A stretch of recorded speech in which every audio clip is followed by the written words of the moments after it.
What is good? What is up? It's Jordan here, Texans Thoughts, and I'm back with another video. Today, I'm going to be breaking down Jordan Jenkins. The former Jets outside linebacker was signed to a 2-year, $6 million deal by our Texans, and I think he's one of the players who has upside on this roster and can have a great comeback year. I'm going to break down how he got 15 sacks in 2018 and 2019, why I'm not too worried about his down year in 2020, and how he fits in the defensive end rotation for the Texans. Now, let's break down the film of Jordan Jenkins, because the film don't lie. Starting off in 2018, and I thought this was his most impressive season of his career. He played in 16 games, but only started 11, and a good amount of the 7 sacks that he racked up were high-quality sacks. I think it's important to evaluate each sack and see what caused them to happen, to really understand, if the player got lucky, taking advantage of the offensive mistakes, or if they actually earned the sack themselves. Now, every pass rusher does get lucky a few times this season, and Jenkins was no exception. He took advantage of poor offensive miscues, but he also displayed a wide array of pass rush moves and an expertise on finesse moves. He loves this two-handed swipe move that requires a high level of timing and placement to execute. Versus the right tackle Jack Conklin, Jenkins is trying to defeat this outside hand. If you defeat their hands, you defeat your man. And so when Conklin goes to punch Jenkins, trying to get a hand on his chest and control him, Jenkins uses 2 hands to swipe away at Conklin, who's forced to hold Jenkins, but it still doesn't matter. Here's the same move but from a different angle, and you can see how Jenkins uses both his hands to swipe away both of the right tackle's hands this time, instead of just the outside hand. Because sometimes, if you defeat a tackle's outside hand, they can still recover and slow you down with that inside hand. So Jenkins, he doesn't want to take any chances, and just beats them both. The other thing I love about this rep that is so important for edge players and actually finishing sacks is the bend around the corner. You can see Jenkins' rush path when he is starting to get past the tackle. His hips are pointed to the end zone, and if he continues like this, he's not getting to the quarterback. But as he takes these next 2 steps, he flips his hips inside, swinging his momentum toward the quarterback, and now he's aimed at his target, ready for the kill shot. Another quick finesse move he likes is the chop rip. Again, it's useful to defeat that outside hand, and here the tackle stands no chance. When Jenkins engages with the tackle, he's almost going to play patty cake here, but then watch his outside hand chop down and the inside hand rip upwards. It's so smooth and quick, it can be tough to see, so you can imagine how hard it is to time this perfectly like Jenkins does. The other aspect of pass rushing ability that Jenkins brings is a tenacious attitude and power. That power is on display versus tight ends especially. Just easily bull rushing Jordan Thomas, who is a massive dude himself. By watching Jenkins play on the field, you wouldn't be surprised I told you he's a former Georgia Bulldog, because the dude plays with a contagious energy that is synonymous with that program, and this aggression that allows him to defeat 2 offensive linemen at times. So these 3 elements were what made up the equation for Jordan Jenkins' success in 2018. And in 2019, we saw a very similar story, which led him to a career-high 8 sacks in just 14 games with 13 starts. In 2019, you saw the coverage sacks when the offense took too long to get the ball out. You saw Jenkins actually dropping in coverage himself, but then stopping the scrambling Fitzmagic. You saw the relentless motor to never stop fighting until the whistle is blown and then help clean up the sack.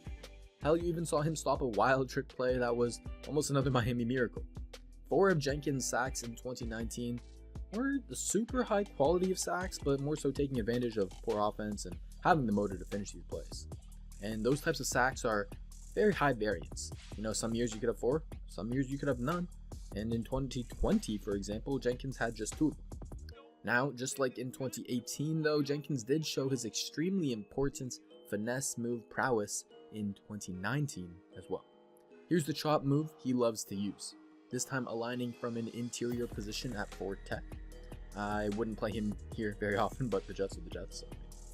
But you still see the timing to land the chop move and the bend to point himself toward the quarterback that helps make Jenkins so successful. My favorite sack of Jenkins' career came versus the Bills, and it's when he combined power and finesse with this push-pull move versus left tackle Dion Dawkins. I love how he sets up this rush here and makes the tackle think a speed to power bull rush is coming. Since he aligns from a wide alignment and flies off the ball, Jenkins is able to generate speed. Then he dips his head to win the leverage battle and shoots his hands into the chest of the left tackle. Right now, it looks a lot like a bull rush, and Dawkins needs to respect that and get low to match Jenkins' power. Dawkins likely watched Jenkins' film to prepare for the matchup, and this bull rush he had versus another left tackle from a similarly wide alignment is probably why Dawkins had to sell out so much for that speed to power bull that it looked like Jenkins was throwing at him. The beginning of the rep versus Dawkins looks almost identical to this one versus the Giants.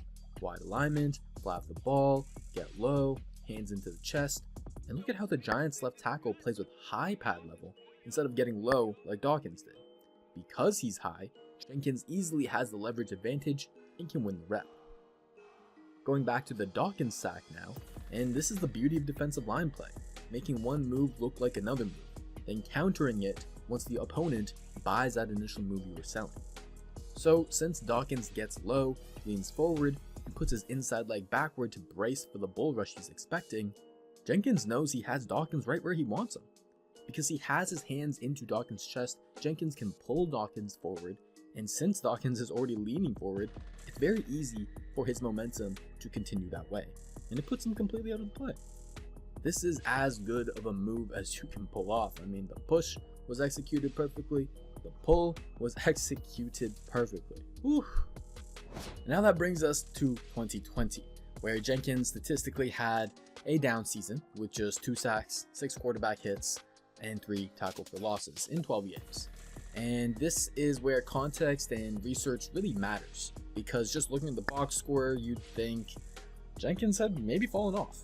Even looking a bit further and understanding that he went on IR in week 15 for a torn labrum, and you might think, okay, well, what about all the weeks before he had that injury? And the major reason for Jenkins' down season is that he actually sustained the torn labrum injury in week 3 and played through it for the rest of the season, much like Justin Reed did for the Texans in 2019. And so we know how different a player can look with that exact same injury, especially a defensive lineman whose game is so much predicated around using his arms and hands to execute finesse moves. And we could directly see the struggles that Jenkins went through in 2020 in terms of trying to time his finesse moves. He struggled to land his patented chop rip, swipe, and club moves. Those moves require precise timing, quickness, and power, which gets zapped out of you when you have a shoulder injury. Without his full range of motion, Jenkins had a tough time at defeating the tackle's hands. Because these finesse moves would land, his sack totals dropped. He was missing that key element that took his pass rush ability to the next level. But it's not like he's broken or his overall game really dropped off that much. The other elements that made up the equation for his sack success were still there. He got a few sacks on the quarterback like he always does, from capitalizing on the offensive mistakes and just having a strong, relentless motor, always being in pursuit of the quarterback and not letting him get away. You also still saw some of the power rushes that he showed in 2018 and 2019. On these bull rushes, you don't put as much stress on your shoulder as on finesse moves because you aren't throwing your arm out wide, up and down in different directions to execute the move. It's placed inside, and so since the range of motion isn't as wide, the stress is lessened. So Jenkins was able to play powerful, still not as often as he usually would, but it's not like he lost any passion or aggression playing ball. And that physical toughness and competitiveness shows up in terms of his run defense. Maybe he's not an elite guy who's going to rack up the tackle for losses, but he shows the technique, power, and willingness to become an above average run defender. Versus Trent Williams and one of the best run offenses in the NFL, Jenkins showed he can push back the former All-Pro and even make the tackle himself. Keep in mind, this Week 2 game versus the Niners was one of the only 2 games he was healthy for all 2020 season. And he had a great day with 4 tackles, 1 sack, 2 quarterback hits, and a tackle for loss in just 67% of the snaps. I think he's at his best defending the run when in this defensive end position, with his hand in the dirt, Jenkins just looks more comfortable and can just focus on beating the man in front of him, run or pass, instead of dropping in coverage, which the Jets had him do in his natural 3-4 outside linebacker position.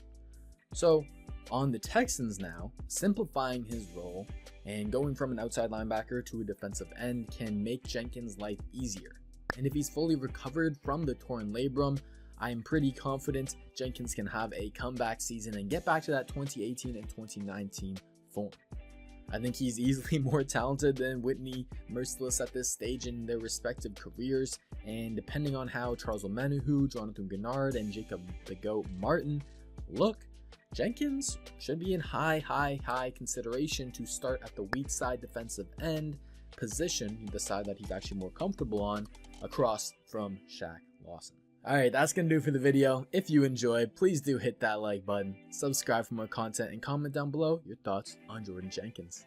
Take care everyone, come back for more, and remember, the film don't lie!